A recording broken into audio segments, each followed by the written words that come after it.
ဒီနေ့မလာတရနေ့ Israel နဲ့ American တို့ပူးပေါင်းပြီးတော့ Iran ခေါင်းဆောင် Ali Khamenei နေတဲ့နေအိမ်တော်ကိုတိုက်ခတ်ခဲ့တယ်။အဲ့ဒါနဲ့အပြင်တခြားသောစစ်ဘက်ဆိုင်ရာပေါ့နော် command center ပေါ့နော်အဓိကအမိန်ပေးတဲ့ center တွေစုံတော့ CIA ဌာနတွေဖြစ်ပေါ့နော်ဌာနပေါင်းစုံကိုတိုက်ခတ်ခဲ့တယ်။ခုဆိုရင်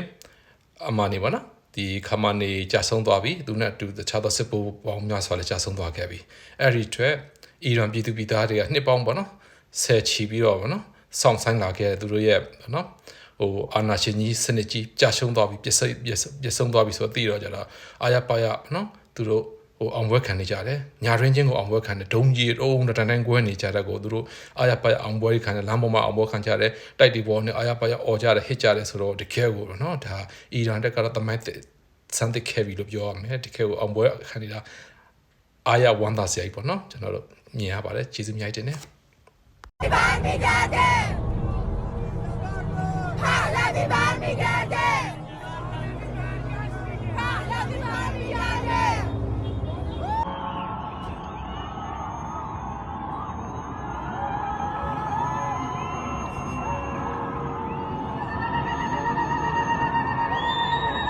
Hmm.